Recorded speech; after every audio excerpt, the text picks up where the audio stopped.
ভাই আপনার কাছে একটা দুঃখ প্রকাশ করবো আজকে, কারণ বলেন। আমার জীবনে আমি অনেক মানুষকে ভালোবাসলাম, মনের মতন ভালোবাসার মানুষ আমি কখনো পেলাম না। জসিম ভাই, একটু বলবেন? জসিম ভাই, জি ভাই বলেন। আমার জীবনে আমি অনেক মানুষকে ভালোবাসছি। আপনি ভালোবাসা যান, ইনশাআল্লাহ এটার প্রতিদান একদিন পাইবেন। পাচ্ছি না বুঝছেন? ভাই। ভালোবাসা দিয়ে যান, ভালোবাসা পাবেন। কারণ সবাই তো আর এক না। আপনি ধরেন মিনিমাম 20 জন লোককে আপনি ভালোবাসছেন, তার মধ্যে আপনি 15 জন লোক অবশ্যই আপনাকে ভালোবাসা দিয়ে যাবে। ভালোবাসা কখনো মিথ্যা না, না, এটা ভালোবাসা সত্য। সত্য। এটা আমি শুনি, সবার কাছে শুনি, ভালোবাসা সবার দিলে। কাছে শুনেন, ঠিক আছে, আমিও জানি ভালোবাসা কখনো মিথ্যা হয় না। না, ভালোবাসা দিলে ভালোবাসা আর হয়। এখন ভালোবাসা দিলে ভালোবাসা হয়, ঠিক আছে। আপনাকে একটা কথা বলি, শোনান আরেকটা।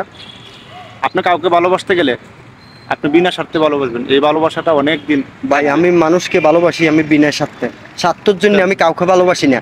কিন্তু যেমন আচ্ছা ভাই, ভালোবাসা কি বেশ কম আছে? আপনি আমাকে একটু বলেন তো। আছে, বিভিন্ন কোয়ালিটি আছে ভালোবাসার। ভালোবাসার মধ্যে স্বার্থ আছে, আবার একটা আছে বিনা স্বার্থে ভালোবাসা। জি। এখন আপনি যদি বিনা স্বার্থে কাউকে ভালোবাসেন না, আমি বিনা স্বার্থে ভালোবাসি না, সবাইকে। তাহলে অবশ্যই আপনাকে ভালোবাসা দিয়েই যাবে, সমস্যা নাই। আপনি মানুষকে ভালোবেসে যান, আমি আসলে এগুলি সেই আমি ভালোবাসার প্রতিদান একদিন আপনার আসবে।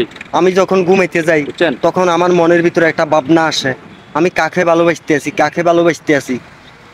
এই জিনিসটা আমি বুঝি না যে এত ভালো মানুষকে আমি বাসি, উনাদের থেকে আমি একটু বিন্দু পরিমাণ ভালোবাসা যদি আমি পেতাম, পাবেন, আমার মনকে পাবেন। আমি ধন্য মনে করতাম। ইনশাআল্লাহ পাবেন ভাই, জসিম ভাই। যেমন ভালোবাসেন, না, আপনি আপনি আমি আমাকে ভালোবাসেন, আমি আমি আপনাকে আপনাকে আমার ভালোবাসি মন না। থেকে মন খুলি আপনার কাছে, আমি আপনার আমার বন্ধু, তাই আপনার